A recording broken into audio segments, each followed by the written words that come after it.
Hello, my name's Jack Bose, and I'm just going to be talking this morning a little bit about my love affair with Inishmore and my Irish roots. In the year 1988, my friend Jack Cantwell and I decided to go to the BC versus Army game, which was going to be played in Dublin. My first wife, Jean, was not interested in going, and Jack's wife, Arlene, had passed away.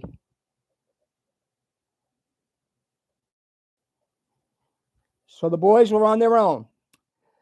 I started to think it might be nice to visit my cousin, for my grandmother's first cousin, Bridgie Durant, who lived on the island off the coast of Galway called Inishmore.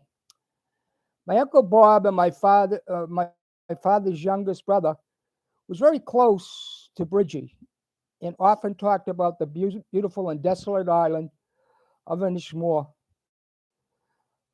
On one of his vacations, he had spent almost a month there. I had known Bridgie when I was growing up.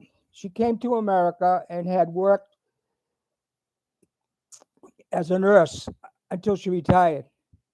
Myself and my sisters had spent a week one summer at her home in South Boston. So when Jack and I ended up in Galway, I decided I would get off the tour and take a ferry to Inishmore. I spent the day and stayed in overnight listening to Bridget to talk about her life. She was a fantastic storyteller, and that night, her and her husband Pat said the rosary in Irish. I made a brief tour of the island and I fell in love with it. I was scheduled to take the afternoon ferry, so Bridgie sent me on my way with a meal of Irish bacon and potatoes, which she cooked on her peat stove, and a couple of sprinkles of holy water to have the Blessed Mother protect me in my travels.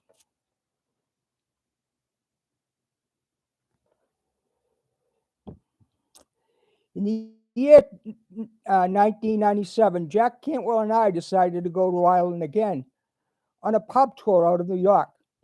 It was kind of ironic since neither one of us drank, but the trip was very reasonable. I a map to find out where St. Francis Nursing Home was and decided to walk there.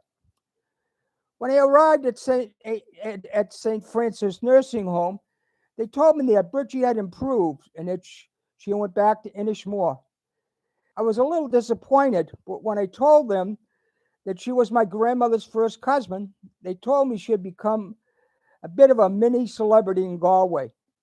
She had written a small book, A Woman of Erin, which had been on the bestseller list in Galway. They said I could pick up a couple of copies at Eason's and Sons bookstore, which I would pass on my way back to the hotel in Galway City.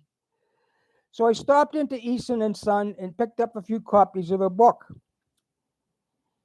In the year 2000, my second wife, Karen, and I, and Jack Cantwell and his cousin, decided to go to Ireland again on a trip with the MBTA Employee Association.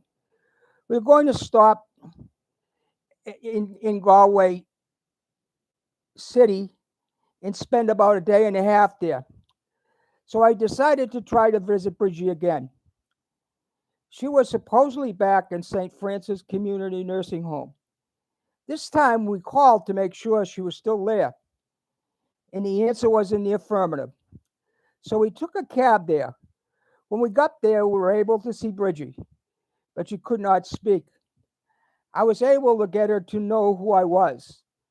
Karen wanted to leave a few pounds money, so she asked Bridgie where was a safe place to keep it. She pointed to the locker. When I went over and opened up the locker, there was a family photo of the entire Bose family. My father's family, his mother and father, my father, and his siblings. On the wall was also a caricature of her receiving an honorary degree of arts at NUI Galway at age 103. We called the cab and said goodbye to Bridgie. We headed back to the hotel in Galway City. We made a stop at Easton's and Sons bookstore again and picked up more copies of a book for relatives. In the year 2016, my cousin Jennifer was planning to get married in Ireland. I had inherited a little money when my mother died, and initially I was going to use it to replace the living room windows. At the last minute, Karen was concerned about replacing the Venetian blinds, did not want to go through with the hassle of having the windows replaced. Karen was in the early stages of Alzheimer's, and there was no sense arguing with her. I canceled the installation of the windows. I then made a reservation to Ireland for Jennifer's wedding. At first, Karen was all for it, but the Alzheimer's kept getting worse, and she no longer wanted to go. She did not like leaving the house for very long. It is a common problem with people with Alzheimer's. She agreed that she would stay with her brother up in Maine while I was in Ireland. So I figured that I would be able to go to Ireland. I brought her up to her brother's house, and it was really touch and go up to the last minute on whether I was going to be able to leave her. But she settled down.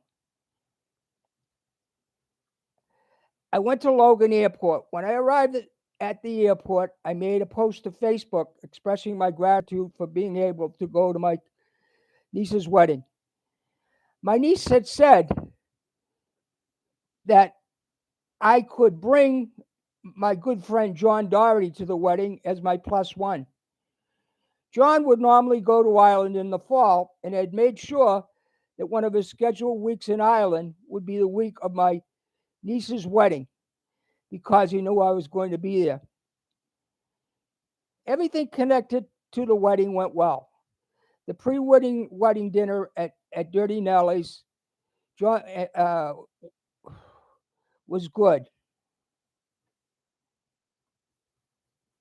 John and I had the roast beef, which was excellent. We would take the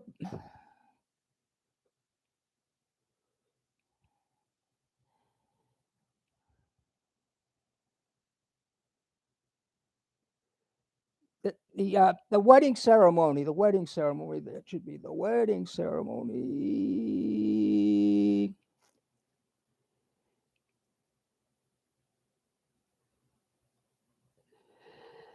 The wedding ceremony was the next day. We would take the bus since there was not much parking at the Ballyhinnon Castle where the wedding was to be held. It was leaving from Bunratty Manor Hotel. The bus was leaving in the afternoon, so John drove over to the Bunratty Manor Hotel and parked his car there. The wedding ceremony was held on Quinn Road. In Quinn, afterwards, the reception was held in the carriage room next to the castle. John and I attended the wedding together and the wedding events. As the Guinness flowed everywhere, we enjoyed our tea, coffee, and soft drinks and the delicious food. Once the wedding was over, I still had a few days left before I needed to fly home. So I was debating between